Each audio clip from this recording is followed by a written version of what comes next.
On your books, page number 115. Today we will study unit number 10, Export Quality. This story is based on an extract from a novel by Leena Dhingra. The author has lived in Europe after leaving Lahore at the age of 11.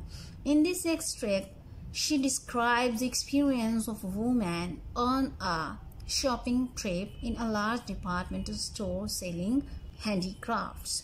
The main theme of the story is the feelings of immigrants described through a story of a girl. The novel is about the struggles of migrants as they are considered as expert.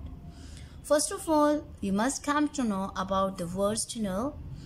Aladdin's cave, a place piled high with wonderful objects.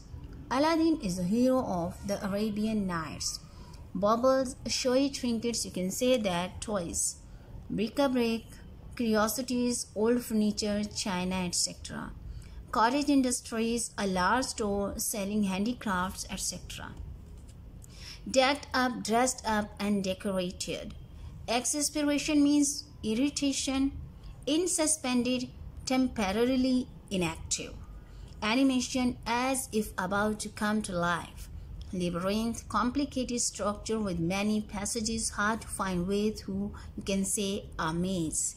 Lacquer, a kind of varnish. Motif, a figure, design, or feature which is used by a particular craftsman or in a particular area. Ostentatious, a display of wealth and luxury in an attempt to attract attention. Palanquin, a covered little chair for one, carried by 4 or 6 men. Pay my way, make way by warding off others. Reminiscence, remembered incidents and events. Smiles, disarmingly smiles so that she cannot attack or be angry with him. V&A abbreviations, the Victoria and Albert Museum in London. Now the story. The comparison of the cottage industries to a department store makes me smile. Fixed prices, yes, sections for this and that, maybe, but similarities endure, and the initial impact is more like entering Aladdin's cave than the purposeful efficiency of a department store. The entrance lobby is keeping with the prevailing spirit of the wedding season, is an ostentatious display of gold, glitter, color, and craftsmanship, a mixture of old and new, past and present. Elaborate wedding chemises in reds and deep pinks, an ornate antique palanquin hiding a veiled and decked up bride, a delicately painted wooden horse with an embroidered saddle bearing a bejeweled and brocaded groom, brass pots, carved wooden chests, and more costumes hang in suspended animation. The shop is set out on 3 floors. Its different sections, spaciously laid out in a main thoroughfare, disappear at the sides into little labyrinths, revealing furs from Kashmir, silks from China, sandalwood, rosewood, ivory, jewelry, cloth, colors made up into bags, boxes, bed covers, carpets, clothes, knickknacks, and much more. Arts and crafts form the length and breadth of the subcontinent, all gathered together in stunning splendor. I strolled down the aisles, in and out of labyrinths, touching, looking, my mind crowding with thoughts, plans, reminiscence, past, present, future images, colors, sounds, smells, sandalwood, visiting cards. What a lovely idea. Could get them for Marty? No, something more useful. Maybe I suppose I could get them for me. But then what address would I put on them? Letter maybe. And Mimi? My little Mimi. Best to get her lots of things. Lots of things, and so lots of little packets she can open. Yes, sure, like that. But what? Gosh. What a nice box. Yes, a box. Could get her a box and fill it with bangles. Yes, that's a good idea. Now, what sort of a box? An inlaid box, sandalwood, lakewood, leather, cloth, count, all sorts of bangles, silver bangles, brass bangles, enamel bangles, lacquer, bone, beaded, glass bangles here. Upstairs. Upstairs, let's see. Bangles first upstairs. Oh my goodness.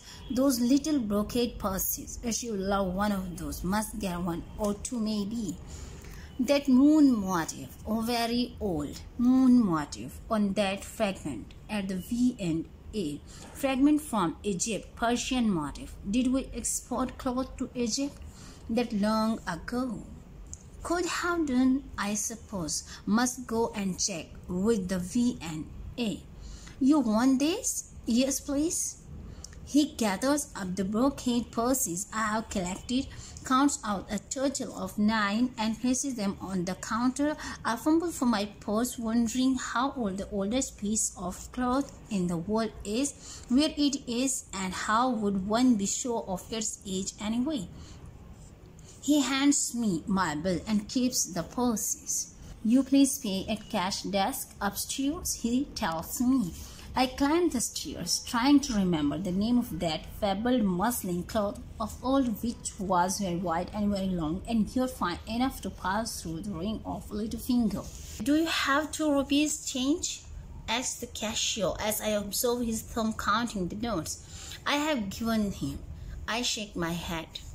Never mind, he smiles as he hands me 30 paisa in stamp. But these are, what do I do with these? They are stamps, he tells me. I can see they are stamps, I say a bit irritatedly. Good, he returns. You may now collect your parcel at delivery counter downstairs. He smiles disarmingly. Downstairs and another cook? As I stand in it and observe that not absolutely everyone sticks to the rules, I reflect about systems. What kind of system is this? A bit of an in-between system. A neither here nor there system, the kind of system you are used to. I collect my parcel, having decided to try my luck in the system of the open bazaar. As I go, I notice the section for shoes and sandals close by. I hesitate for only a few seconds as I remember I will choose downstairs, pay upstairs, collect downstairs, and the system is too complicated for me. And outside the sun, the sugarcane juice, the street stalls call.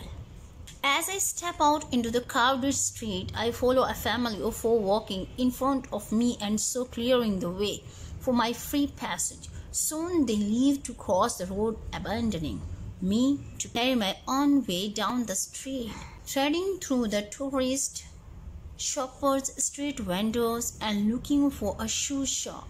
The first one I find bears a sign saying fixed price. I stop and smile. The shopkeeper is quick to notice. Please, you come in, he calls in English. As I step in, I wonder if there is something different in my demeanor or dress that makes him address me in English. And as though reading my thoughts, he continues in Urdu as I enter the shop.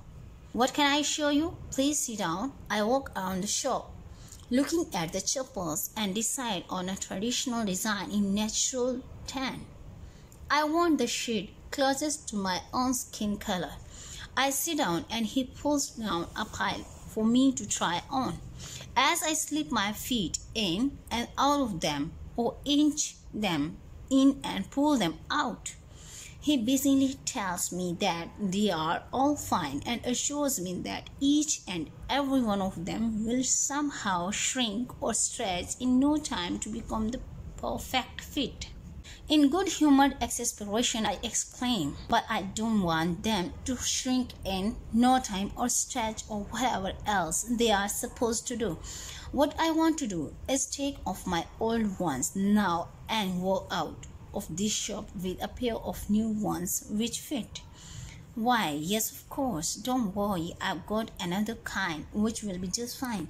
I'll just get them from the other shop. Let me get you a cup of tea while you wait. But I won't be very long. Sure enough, the sweet tea is not even cool enough to drink before he returns to London with a high pile of boxes.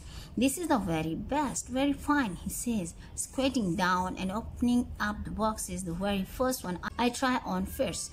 It neither squeezes nor slips, but just sits comfortably on my foot. I'll take these. They are much better than the other ones, I say. Oh, yes, of course, these are. Why export quality? What does that mean? Why export quality? Very best quality, very fine. Why export quality? Outside send quality. How much? 800 rupees? That's expensive. No, very fine, fixed price. Why export quality? Here appears. What about giving me a very fine fixed price? He shuffles about for a moment or so and then says 750 rupees. I don't argue, and he looks a bit relieved as I hand him the money and my old heeled sandals. I walk down the street, shuffling my feet to get the full feel of my comfortable new chappals. My heels drag along the ground, and I begin to imagine I'm taking root and almost belong, system or no system. I make my way to a point I would be most likely to find a rickshaw home. I pass a cart selling cards and absently stop to look at them. Birthday cards, New Year cards, Eid greetings, clearly catering for the foreign tourist market.